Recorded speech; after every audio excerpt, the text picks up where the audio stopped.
este hecho histórico que reconoce el Ecuador, la firma del acuerdo de paz con el Perú. ¿Cómo se llegó a esto, expresidente Yamil Maguad? Muy buen día. Parece que fue ayer, dice el bolero, pero son 25 años. Y gracias a Dios ese tratado de paz se convirtió, por la voluntad de los pueblos de Ecuador y Perú, en un tratado de paz definitivo. Los soldados de ambos países se habían acercado tanto que saludaban dándose la mano, decían buenos días y luego ponían las armas entre ellos. Entonces, Perú planeaba lo que se llama una guerra total. Me agrada informarles que en una entrevista, el expresidente ecuatoriano Yamil Maguad, quien enfrentó la guerra entre Perú y Ecuador, admitió que la firma de la paz fue muy conveniente para Ecuador, ya que su país no podía sostener la guerra por más tiempo. Expresidente Maguad, evidentemente la historia registra como un hecho importantísimo luego de un problema secular que tuvimos con el Perú. Por cierto, negociar implica sacrificios y seguimos de cerca que fue complejo, difícil, hasta llegar a la firma del acuerdo de paz en Itamaraty.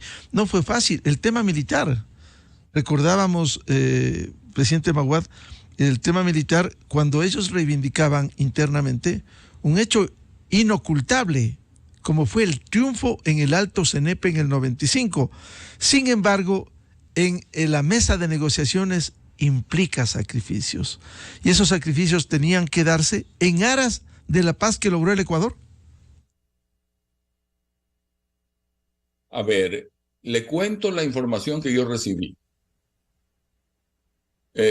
4 días antes de tomar la presidencia, me dirigía en el avión presidencial con el presidente Alarcón a Bogotá.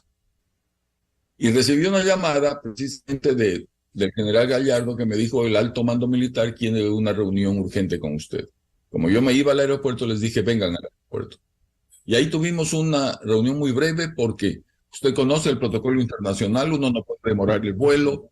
Y lo que me dijeron fueron 2 cosas, básicamente. Primero, que en 12 puntos de la frontera, por lo menos, los soldados de ambos países se habían acercado tanto que saludaban dándose la mano, decían buenos días y luego ponían las armas entre ellos. De la experiencia que nosotros teníamos, sabemos que las guerras que nosotros habíamos experimentado no son guerras porque se reúne el Congreso, delibera el tema, declara la guerra, todo este procedimiento formal. Se producen porque en esa tensión algún soldado dispara, una patrulla se encuentra con otra, y entonces se produce un enfrentamiento y el conflicto escala como la erupción de un volcán. Y entonces empiezan a entrar ya los jefes militares, luego los presidentes, luego llamamos a los garantes, luego buscamos la intervención de la OEA o de la ONU. Todo eso había pasado, es decir, quien lea un poquito de historia iba a encontrar todo ese camino muy trillado ya. Y ese era el riesgo. Si en 12 puntos de la frontera los soldados estaban así, cualquier rato eso explotaba. Ese fue el primer mensaje. Y el segundo mensaje fue que la inteligencia militar ecuatoriana había descubierto planes peruanos para entrar en el Ecuador, invadir el Ecuador 4 días después de que yo tomara posesión. Entonces fue terrible. En esas circunstancias asumí la presidencia. Y por eso la prioridad absoluta era desactivar esta bomba de tiempo cuya mecha ya estaba prendida. Y la logramos desactivar en Asunción del Paraguay en la primera reunión y luego en las siguientes. ¿Cuál hubiera sido la característica de esta guerra? Eso me lo informaron a mí los jefes militares de nuestro país, pero además está confirmado por libros y por videos del lado peruano. Todo eso está en YouTube, así que no es ninguna cuestión secreta. En este caso, como pelear solamente en la zona de Tihuí le favorecía al Ecuador, logísticamente estábamos mucho más cerca de la zona, estábamos ahí, podíamos abastecer a nuestras tropas, etc. Entonces, Perú planeaba lo que se llama una guerra total.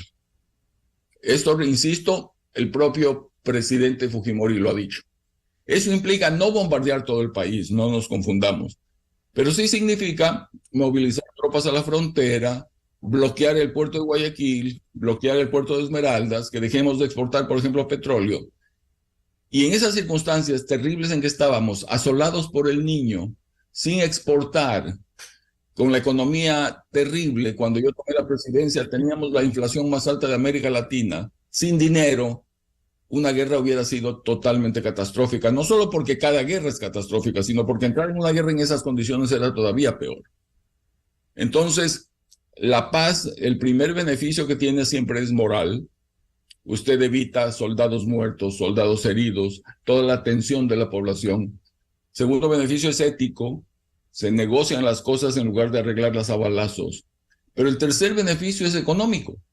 En el caso del Ecuador, gastábamos 3.5% del PIB en armamento en épocas de paz.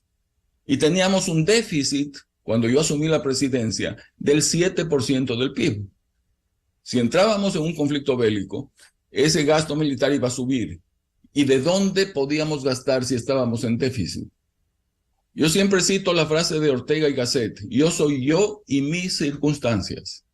No se puede analizar ninguna acción humana de nadie, en ningún campo, si no se considera el contexto en el cual hay que moverse y analizar opciones. Por eso yo creo que fue una muy buena decisión, a tal punto que desde ese día hasta hoy no hemos tenido un muerto, un herido vinculado con ese tema. La relación personal y humana con el presidente Fujimori arrancó muy bien. Y como arrancó bien, como ambos queríamos sinceramente la paz, teníamos visiones distintas, peleábamos intereses distintos, pero queríamos un objetivo común. Con cada vez que nos reuníamos, la relación fluía más y mejor.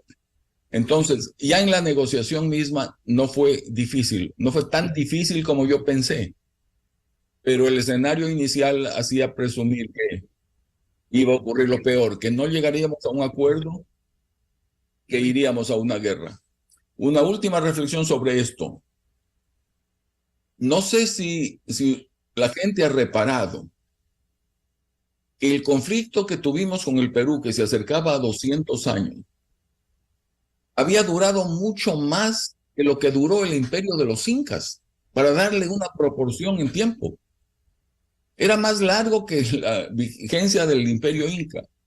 Por eso, cuando firmamos la paz con el presidente Fujimori, el presidente Clinton firmó un documento y nos lo dijo personalmente, que habíamos resuelto, y abro comillas, la fuente de conflicto internacional armado más antigua del hemisferio occidental. Por eso es que nos candidatizaron al Premio Nobel de la Paz. El gobierno mío duró 17 meses. Fue un gobierno muy corto. Sin embargo, no fue un gobierno transitorio. Nosotros tomamos los problemas, los enfrentamos y tratamos de resolverlos. Y fuimos de la paz del cóndor a la paz del dólar, de la paz en la frontera a la paz en la economía.